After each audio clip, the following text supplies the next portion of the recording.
welcome back to Talking with Tech. I'm your host, Rachel Madel, joined as always by Chris Bouguet. How you doing, Chris? I'm great, Rachel. I'm so happy to be here today.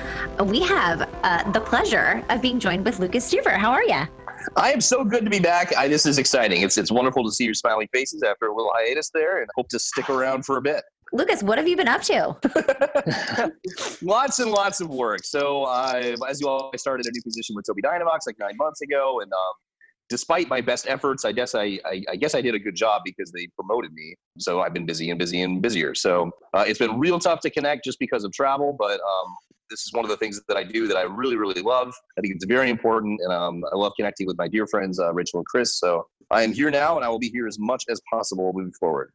Well, we are happy to see you. And we're also really excited about today's episode because we are doing an entire episode dedicated to listener questions. So we're going to be going through our very long list. I hope we have enough time to get to them all. We're eventually going to get to them all. I just don't know how much time we'll need. But we're really excited to answer your guys' questions because we really value that you guys are reaching out to us. And I think that we're going to have some really vibrant discussions surrounding a lot of the questions you guys have asked. People have been submitting questions via email and on the Facebook page and on Instagram. And so we've been collecting all those in a Google Doc. Plan here, right, is to just kind of read each question and talk about them. And we'll get to as many as we possibly can. So keep the questions coming. We'll try and keep organizing the same way. Yeah, absolutely. So Chris, I know the first one came from your inbox. Do you want to dive right in? Sure. So this is from Patrick, and Patrick wrote and he said, I've been hearing about this argument for a while, and I appreciate hearing your guys' engagement with it sometime. And he links to a blog post called No More More. And he says, happy year, congrats on getting to 100 reviews. So the blog post is by Tracy Vale and Heather Forbes. And the crux of, without reading the entire blog post, the crux of the blog post is essentially, should you be teaching more first or later? They make the case, I think, that, of course, it's a word that you want to teach. It's just when should you teach it? And this kind of ties into a larger question of, when do you teach core words? Should you start with some fringe vocabulary and then move into core words later? Or do you start with core words and then you move into fringe vocabulary? And what's the sequence that's appropriate for teaching vocabulary? So I think this is a really interesting discussion. And there's one thing in the article that I really liked. They say clinical decisions like choosing first words should not be made randomly or based on practitioner preference. And I couldn't agree more. I think the problem, though, is that there's no one-size-fits-all approach, right? So we're kind of saying, oh, well, we shouldn't do this or we should do this. And I think it really just depends. I understand the idea of core words not always being the most powerful to start with, because I think sometimes kids don't grasp core words right away. And I've talked about this multiple times on the podcast, but I really believe that sometimes fringe it's really great to start with because kids are really motivated by it. They get access to all the things that they want really quickly. And when we're starting, the initial stages of introducing children to AAC, I think that's really powerful. Having that high level of motivation, it really solidifies, I think, for kids. But we don't want to get stuck there, right? So I think that constantly modeling core words is something that's really important. But I've also, introduce core words right away with some children and they grasp it immediately. So I think it's hard to have this blanket recommendation one way or the other. It's quite a polarizing topic, but I don't know. What do you guys think? Well, here's what I think. I think there is sort of a general rule that we can follow here that is sort of works for everybody, which is the 80-20 rule. So if you were to look at our typical speech, typical developing language, you find that you have 80% of what we say is core vocabulary and 20% of what we say is fringe vocabulary. So what if we just taught it at that ratio, where it's not an either or? Well, you have to pick one word to teach and that's it. I mean, you're modeling language all day long, so just model it with that ratio. That's my thought of how to approach it. Yeah, I mean, this all makes a lot of sense. What's interesting about this conversation is it actually hits on a pretty big debate in the field right now about the relative importance of fringe and core words for emerging communicators specifically, right? And this is sort of typified by these camps that, on the one hand, you have sort of this Janice Light leading the piece, and on the other hand, you have Karen Erickson leading the piece. And I really don't mean to frame that as a war in any sense, but certainly there are two different schools of thought. And one of the points, and it's echoed in this blog article, is the idea that that more is an easy word to say. It's easy to sign. It's functionally useful across many domains. But one problem with words that have that sort of broad functional utility is that they're both context dependent and dependent on the knowledge of the interlocutor, right? A good example I always have of this is my niece, who started to say share a lot when she was like 3 years old. Like she would say share all the time. And so like, she'd walk up to you and to say share. And we thought this was very polite until we realized that share for her was code for give me what you have. Like, I want this because I've seen this modeled as when nice people say this, they get something. And so it's hard to determine whether they actually have like a, high level functional understanding of what that word means, or if it's just been modeled enough with this sort of, honestly response to stimulus sort of component. And I don't know the answer, but I do know that based on what Chris is saying, I mean, looking at just adult speech being 80-20, it does make sense that that's what we would be modeling. So I'm going to throw a wrench in because that's what we do in these discussions, right? So I have multiple cases that I've worked with who, I try my hardest to do the 80-20 rule because I agree. I think that that's what we should be aiming for because we know core words are the glue that hold sentences together. You can't only have fringe because it's mostly nouns and very specific. So it's really, really important to prioritize core words, which we know. But I've had kids that I start modeling core words and they're not totally grasping it. It just feels like there's something amiss. So for kids who are having challenges with core words, do we shift the percentage? Do we do more, heavier on the fringe words until they start becoming more independent communicators and then shift to core? I see Chris Bouquet shaking his head. Tell me what you're thinking, Chris. I'm shaking my head no, right? And because here's what I'm guessing, Rachel, is that when you're seeing that, you're seeing it in isolation in a speech setting. You know what I mean? Mm-hmm. And my thought here is that there's not enough modeling happening, not that we're modeling the wrong things. So the question becomes, who else can we get to model? How else can we get more hits, if you will, more exposures to the words that we are trying to teach the students? So my thought there is it's a matter of quantity, not quality. Yeah, it's like arguing what protein is best for a child that won't eat, right? Yeah, which is bacon. Bacon is what's best. I was going to...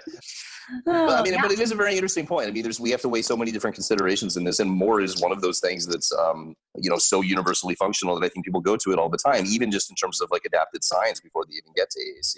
But at the same time, when I'm building a system out for somebody, it's absolutely 80% or perhaps even more going to be focused on core words initially, with some fringe components and individually motivating components mixed in so that they're interested in the device initially. But we have to keep in mind too that one of the big points, if not the big goal of core words, is growing towards eventual literacy, stringing these things together, getting past that MOU of one or two. And so if we're just using them as code for a whole bunch of other things, I'm not sure it accomplishes that goal. Yeah, I think that doesn't matter what the word is. Like, again, what you were saying about the student that comes up and says, share, share, share. You don't know what that means. It's too general. But it'd be the same thing that would be the problem if the student came up and said, dinosaur, dinosaur, dinosaur. You'd be like, what? It only works when you start to put the words together to make language. And so, therefore, we have to teach more than just one word. Right. Yep. That same student actually used to always say pray. And that was code for everybody be quiet. Because that was their expectation during prayer. So, yeah, how creepy. It could have been hunting. Like, I'm hunting, you're my prey. Good point. Oh, well, I think that at the end of the day, every case is different. And I think it's important to remember that. Focus on the language that we know will be the most powerful. And I don't know. I feel like I can see kind of both sides of the coin, especially because sometimes I am working. I'm currently working on cases where it's like we've been working towards these goals and we're not seeing the progress that we want. And of course, my first question is there enough A to language input and enough modeling happening? But then I also I have some concerns about just kids with autism being able to understand more abstract language.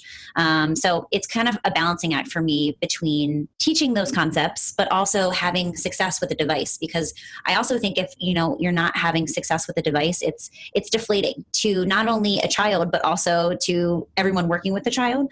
So I think that if we can have some quick and early success with fringe words, that's something that we should prioritize, all while maintaining the long-term goals of core words and eventually literacy. Should we move on to our next question? Yeah. Okay, this one comes from Megan. After hearing so many little mentions on the podcast about getting siblings and peers involved, I got a bunch of these lamp core board placemats printed for some of our extended family. I gave a set to my nieces and nephews last week, and when I saw them again yesterday, they were super excited about trying to talk to me using the mats. It was awesome. And now my brother-in-law wants to bring the kids to our house this weekend to hang out with their cousins and see the actual apps in action. So keeping in mind that my kids are in the very earliest stages of using their respective systems, what are some of your best tips for bringing in cousins as conversation partners or modelers of aided language? Well, I think Megan did it. She made the placemats. That was one of the bridges that brought the peers together, right? So any sort of play activity like that, where the boards are around or the systems are around, and everyone's just using them, that normalizes them and it makes it just part of the environment. So I think that's the first trick, and she did it. Yep. Yeah, which I was really excited. First of all, if you haven't joined our Facebook group, you should definitely go on there because you can see Megan's post, and she posted the placemats, and it was really wonderful to see that. And I gave some feedback on the post about going in with a plan, because I think a lot of times, we take for granted that we're speech language pathologists and we can kind of, go into a situation and start modeling language and doing all these things that come very intuitively to us. But if you're a parent or you're not a speech language pathologist without training, I think it does help to go into a situation with a plan. So having a target word or two that you want to work on, showing the kids how to use it, showing the kids what that looks like, and obviously having a really motivating activity. So I think having a plan before you do something like that just makes it, if you think through it a little bit more, it makes it, it solidifies the process a little bit more. So that's definitely one recommendation that I think would be good. Right. You can also do things like household games, like simple games, even Chutes and Ladders or Uno or stuff like that, where the rest of the family can participate, but be modeling what's happening during the game using core words really easily, which I think is something that's great. If you have access to other tablets, I mean, obviously not every house has this, but certainly in the schools you might. I also really like getting peers like a free trial non-speaking copy of the same app so that they can then play with it and have it in the classroom, maybe even do some programming of their own, learn how the things work. I have never failed to see kids get really excited when they get involved in the creation of the communication tool. Yeah. I'm going to brag on my daughter here for a second. So my daughter is in 5th grade, and one of the things that she's doing in her 5th grade classroom is to do what's called Genius Hour. And so she can study anything she wants and put a presentation together that she shares with her entire class. And so one of the things that she was kind of passionate about is we have a tool that we use in our school district called Read and Write for Google Chrome. It doesn't have anything to do with AAC necessarily, but she's in a general 5th grade classroom, and it helps when you have the app installed or that extension installed, you can hit the little play button and reads text aloud. It gives you word prediction. It's that kind of stuff, And she uses it all the time. She wants her friends to use it. So she did a whole presentation on how to install the extension and how to use it for her class. That's what she did for her Genius Hour. And I could totally see these cousins and siblings doing that exact same sort of approach. Let me go into whatever grade I am and do a training for all the other kids in the school about AAC, about how I'm using these apps, how I'm using the board. Hey, Mom, can I make a board for all the kids in my class and bring it into everybody and hand it out and then talk about the words that are on there and try and make sentences and do the activity for the general ed students to kind of raise awareness of AAC for everybody. But that will also go back to that student that is doing the session. They'll even own it more, right? They'll even have more responsibility and know where all the words are even more, and they'll want to carry it on. Absolutely. I was just in a preschool classroom last week doing an assessment, and these little preschoolers came up to me. There's a little girl is nonverbal, not talking, and the little preschoolers came up because I had an iPad. And of course, when you bring an iPad into a preschool classroom, all the kids are like, I want to play. And so one of the little boys came up to me, and I forget exactly what he said, but it was something to the effect of like, she doesn't talk. And I said, you are right, but we are bringing this iPad in so that she can have a voice and she can talk. So I think it's really important to talk with kids about, what is AAC? Like, why are we using this device? I think sometimes I'll see kids, they'll try to hop on the device and I've seen preschool teachers like, no, like don't touch it. I'm like, no, like we can model on the device, assuming that the child is okay with that. I know some kids are very protective over their devices. Some kids won't let me model on their device. But assuming that's not the case, I think the more we can get peers engaged and modeling on the device, it's just amazing to see what peers can do. And there's nothing better than peer acceptance. And anything we can do to facilitate peer acceptance for children in preschool classrooms and in high school classrooms, we should be working towards that, because I think at the end of the day, not only, does it foster a better sense of community, but it also just, it's more effective, therapeutically.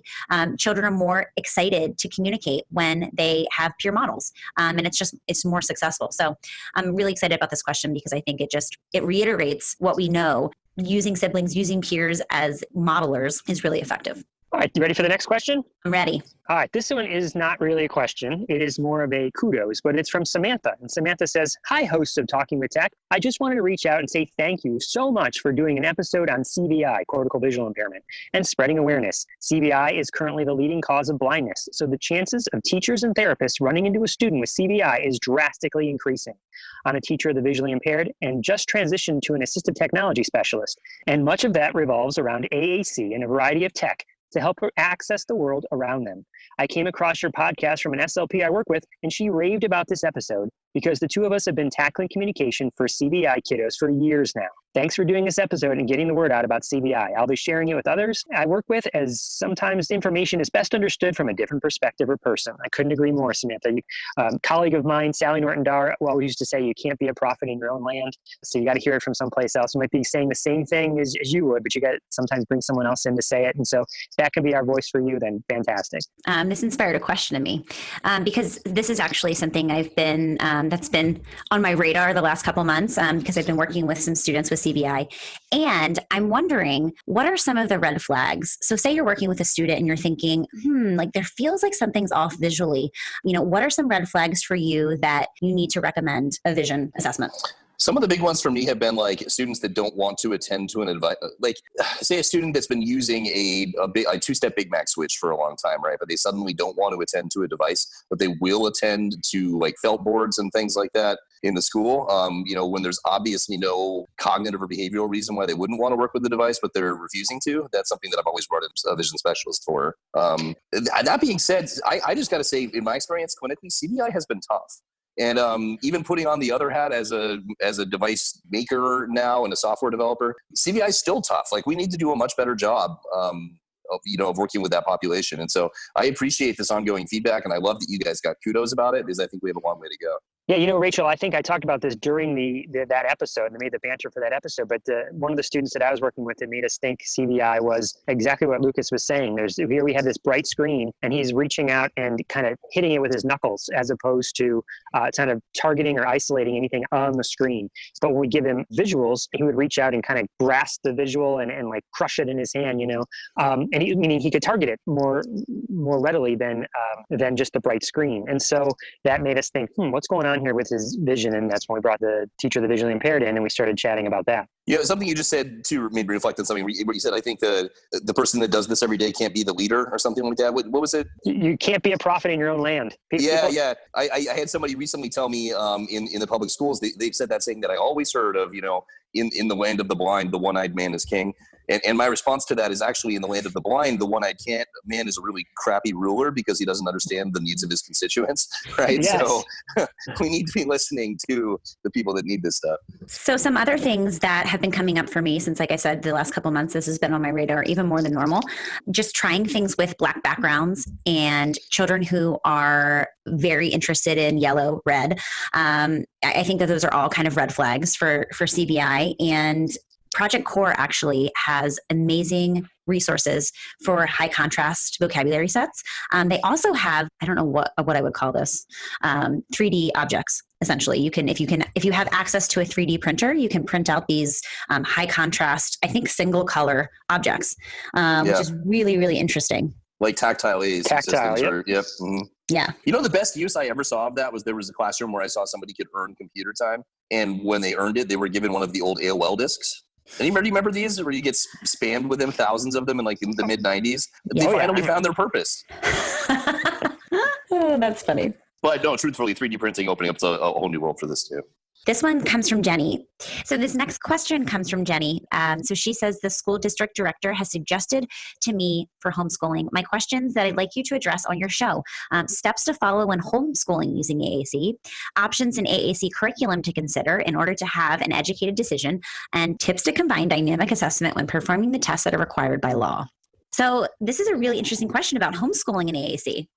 Can we just unpack for a moment that the district director is encouraging her to homeschool? Oh my gosh, Lucas, I was about to say the exact same thing. Like, what the heck, dude? Why are you saying that you should be homeschooling? It's like, yeah, we can't handle your child, is basically what it Yep, says. we cannot meet the mandated legal needs of your child. So there's an issue there to begin with. Therefore, you should homeschool, not even like private school or go someplace else, which is, here's another school that might be a better fit. It's like, you should just do this at home. It's shocking to me. Yeah. Well, so it's illegal. So then let's move on from that. I mean, the rest, this is a whole other one that could be another episode, right? Like steps to follow when homeschooling, options for AAC curriculum to consider. I mean, this is an area that needs a lot of improvement. I will at least throw out on the table, unique learning from News to You. There's board banker activities to go from board banker. There's some stuff also. The AAC language lab from PRC. Yep. So there's at least three that I can think of off the top of my head. There's always the risk of going the TPT route, which can be 90% wonderful and 10%, oh my gosh. Wait, what's TPT? Teachers pay teachers, excuse me. Oh, gotcha. Okay. Right, because you don't know what you're getting there necessarily. I mean, you do, you know what you're paying for. But there's another one called the Tell Me curriculum, which is Carol Zangari. Oh, right. I was like, it was on my brain, and I was like, what is it called? I have it. I have the book in my closet. That's a really good one. But all of those, I mean, those I think are maybe tent poles that you'd hang your instruction around. I don't see necessarily homeschooling any different than I would see classroom instruction, in that you might still pick words that you want to teach. You would try and focus instruction around teaching those words, and then the words that are associated with those words, So like you might pick, I'm going to teach the word turn, right? And so you do lessons and activities centered around where you would model the word turn for the student, and then give them opportunities to say the word turn. And that's not to say you'd only practice the word turn, but when you're thinking of what the activities or our lessons would be, you'd be thinking, okay, how am I going to teach the word turn today? Okay, well, let's see. We're going to be sitting at breakfast, and it's my turn to set the table. But that's one of the nice parts about that core vocabulary is it's so flexible that you can use it all day long. So, but the idea is the same: is you think about the words you want to teach, and then generate the strategies and the activities around those words. And I think kind of what you're saying is a core word of the week might be a really good strategy to implement. I think that at the end of the day, like you said, it's not really different, right? It's really just being strategic about the language that you're targeting, making sure you're obviously targeting those core words, but also just being really flexible as things come up, adding vocabulary to the device to support the curriculum that you're using, and things like that. But the most important thing is integrating into those routines that you already have in place. We don't want to, make this huge additional burden, feeling like, oh my gosh, I have to do all these things now. No, you just have to weave language into the things that you're already doing. And so I think when you think about it from that perspective, it is less daunting, and just takes a little bit of extra planning. But, as you start doing that and start going through that, it becomes a lot easier over time. Right. And that also, just to, I guess, hit on point C here, this is a question about combining dynamic assessment with performing the tests that are required by law. I mean, targeting a word a week is actually a great way to gather data along the way around acquisition of that one target word. As far as the tests that are required by law, to loop around to the beginning, that is absolutely not your responsibility. I mean, if your district is encouraging you or asking you to homeschool, they are absolutely still on the hook to be completing the standardized assessments. Oftentimes what's being assessed is not the vocabulary. So for instance, if it was a math concept, you might be teaching one more, bringing it back to question number one, one more. And as you're adding things or putting things into, doing that additive property. And that's what you're assessing is their math knowledge, but you're still working on the vocabulary, because the assessments seem sort of artificial in some regard and secondary to the instruction. Absolutely. All right. The next one is from Becca. And Becca says, hello, I recently found your podcast and they are simply amazing. In several of the podcasts that I have listened to, you mentioned that you would provide references to the research you cited. Where would I find those citations? I looked online and in the descriptions of the blog post, but I did not find them. Thanks. Well, Becca, the answer to your question is we try and put if we mention a research article, if we mention some sort of resource at all, whether it's research or not, we do try and put that in the show notes. There should be links to the show notes. Now, that's not saying we might have missed something here and there, but that's what we try and do. It should be in the show notes, which is over at bit.ly/TWT podcast. bit.ly/TWT podcast. If you haven't seen any of those specific research pieces, please do reach out to us. We'd be happy to provide them. The next question comes from Denise. Hello. Does one size fit all in AAC? Whether it does or it doesn't, we often have to make it work. The truth is that many students come to us with apps and devices that didn't have the assessments or thought behind the implementation. The students have never gained proficiency, but they have a general knowledge of the system. What to do? Start over or just provide more and better support at the system they're already familiar with? As a new AT in a district of 30,000 students, my background is much like yours and Chris Bugay's. I inherited so many students who were just given Proloquo to go with no training of the teachers, SLPs, or family. At this point, anything but Proloquo is a hard sell because no one is at all familiar with LAMP or POD. I think the approach you described makes a lot of sense. It's the implementation piece that makes or breaks a student's success. So I think what she's referring to here, this must be the Eric Enger episode where we talked about the specific language system first approach, which is the idea that you might move AAC from being a tier 3 support, tier 3 being only certain individuals get, to a tier 1 support where you say, everybody gets this and we're going to use the same system for everybody as a starting point, and then shift from there. When we know that system doesn't make sense for student A or student B, it could still be a tier 3 support. We might be looking at something different, but maybe we pick one system that works for most, not all, but for most, and shift from there. I think that's what she's getting at here. Do you think she's talking about? Yes, I absolutely think that's what she is discussing. And actually, it goes in combination with another question that I got, or I guess kind of some food for thought. Someone shared a picture with me. This is a visual that says, when everyone in your school district gets the same core board, that is an assumption that those core words are useful and appropriate for everyone at all times. That is not individualized instruction, nor has this assumption been verified empirically. So this is a hot topic, because we know how it's important to individualize a child system and making sure that we think about all the specific features that they need to be successful. But like we already mentioned, it's really important to prioritize implementation in a lot of ways. We know that a child can have the best system in the world, but if it's not implemented correctly and the circle of support doesn't have the necessary training, it's not going to be used, right? So Right. it's this balancing act. I think that we're sometimes really heavy on the assessment side, and we kind of drop a device in a student's lap and don't give them the support, the ongoing support that they need. So I think if we're thinking about using a specific system, at least like the pros of that is everybody knows the system, right? And that's really, really important because these systems sometimes take a long time to learn. And if everyone's familiar with a system that works for most kids, just from a, systematic standpoint, it feels like that's really valuable. I mean, it's just so tough because, yes, we know over and over again from research that the training of the circle of support, whether that's educators or caregivers or family, is the biggest predictor of success. And by success, in this case, I really mean adoption more than anything of AAC. And so there's a compelling argument that if you're in a school district where you don't have the bandwidth to train on anything but the one system, for example, that trying to spread yourself thin and train on a whole bunch is going to lead to suboptimal outcomes for everybody. At the same time, I could enroll myself in an immersion Esperanto school for the first 18 years of my life and be the best Esperanto speaker that ever lived, and then walk into Safeway and try to buy groceries and be completely functionless, right? It's interesting because if you look at the generation like before high-tech AAC, right, like there were these many schools of thoughts that were largely oriented around language systems and functional use of language. So we had MinSpeak or Unity, we had we had Pod, we had PEX, and there really wasn't a lot of debate around the sort of long-term potential of those things, but probably with the exception of MinSpeak. Really, it was more about like, okay, how do we make these folks functional in a classroom environment and then like early adulthood? And once we've entered into this world where we have all these different schools of thought that are enabled by this renaissance in technology we've had with multi-touch devices and with eye gaze and everything else, a lot of the development focus has shifted away from the technology and more onto the language systems. I personally believe that there are absolutely systems that are far superior to others that set people up a lot better in the long run. However, even in a situation where I see that a student has been using something that's necessarily not the right fit for them, but they've been using it for 3 years and all of their staff is trained to use it very well, I'm not going to advocate for a change necessarily in that situation, right? I mean, there's just too much already invested there.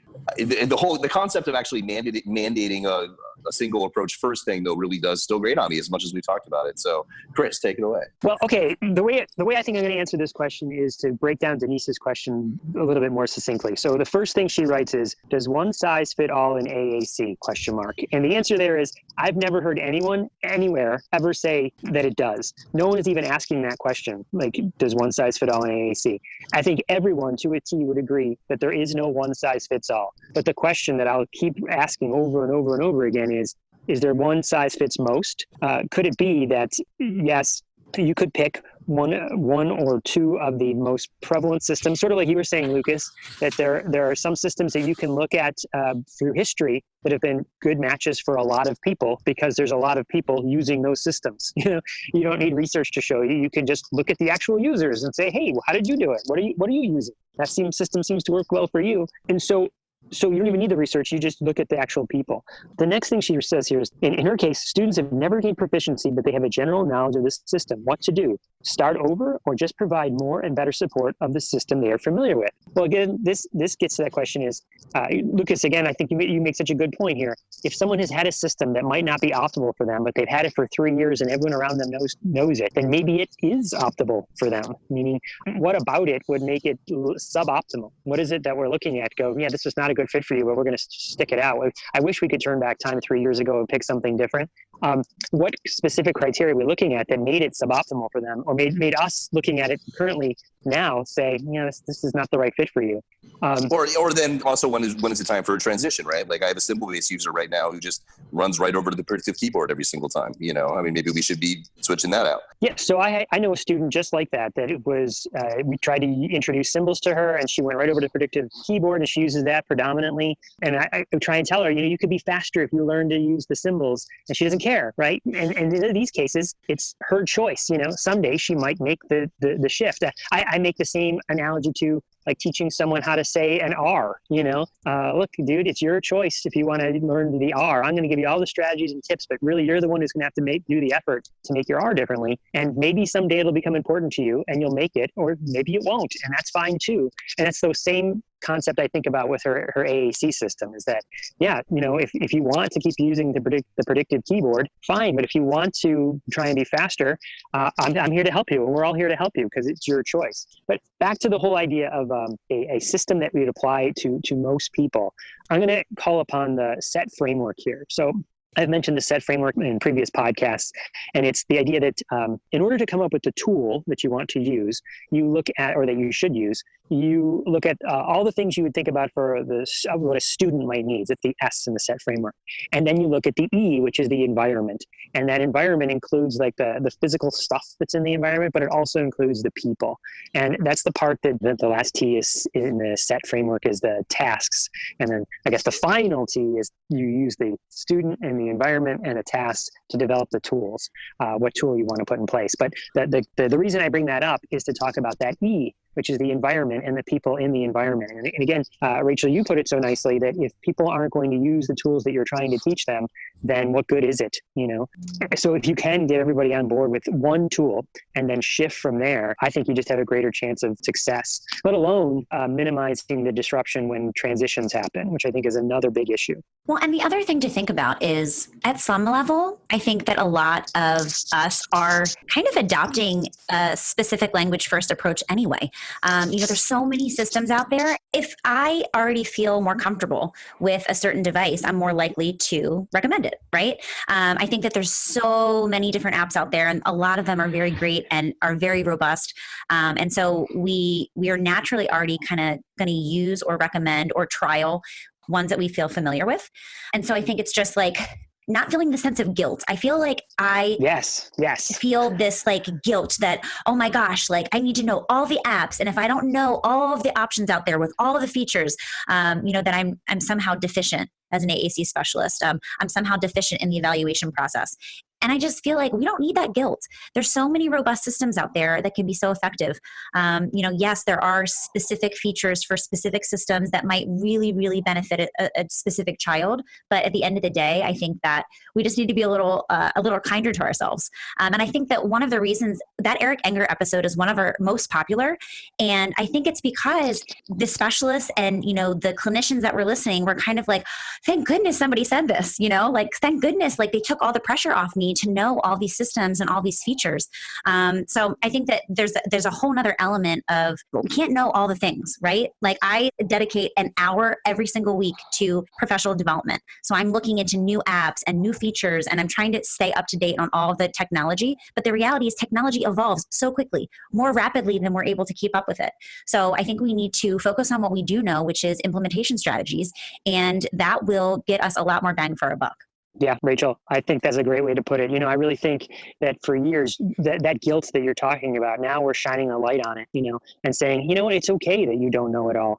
And it's okay that there's over 300 different communication apps, and you're supposed to know every feature of every one. Maybe you know a few well that work for the vast majority. And if you're stumped with a case, feel free to refer out to someone else. That's what this podcast is about, and these questions and the Facebook group. People can, and other Facebook groups, like we had Christine Bowden on talking about AAC for the SLP. These are great places to refer out and get more information. Let me add this other thing too. I think there's a lot of people who do evaluations who might be proponents of, no, I must do an evaluation to determine the best app for this student. And they are still only looking maybe at 3 apps. Exactly. Makes sense. Like they're not looking at all 300. So they're doing a mini form of the specific language system first approach, but coaching it or under the guise that I do know them all, Yeah. And I think that I hope that our listeners out there are finding solace in the fact that, we're sitting here talking and we don't have all the answers, right? Like I don't know all the apps. And I'll be the first to say that to clients. A lot of times clients will come to me and they'll say, oh, I've heard of this app, or what do you think about this?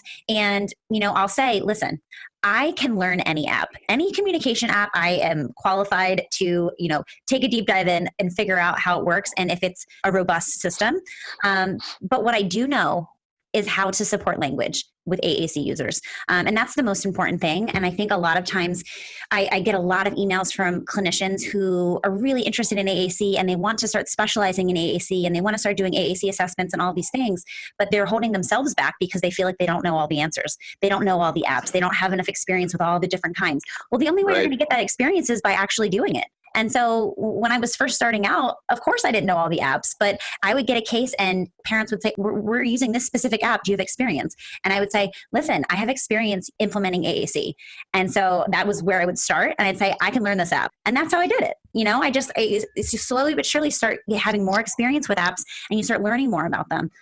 So I just think that it's really important to remember that you don't need to know all the things. As long as you're actively trying to continue to learn and grow and the foundational concepts that can help implement any device, that's the most important thing. Yes. And you don't misrepresent what you don't know. You don't come up saying you know it when you don't. Then being honest about how you don't know it is an important part of being a professional. Absolutely. Right. So we got through a bunch of questions here today, but I think there's still many more to go, and we can't fit them all into one episode. So what do you think about the idea of having a listener feedback episode part 3, I guess? Because this is technically our second listener feedback episode, isn't it? Yeah, it is. Well, and we got through, I think, 8 of 23. So maybe we'll have a 3 out of 4. Who knows? Yeah. You guys have a lot of questions, and hopefully we have a lot of answers. Do keep them coming, too. Absolutely. Yeah, so for Talking with Tech, my name is Chris Bouguet. I'm here with Lucas Stuber and Rachel Madel, and we'll talk to you next week.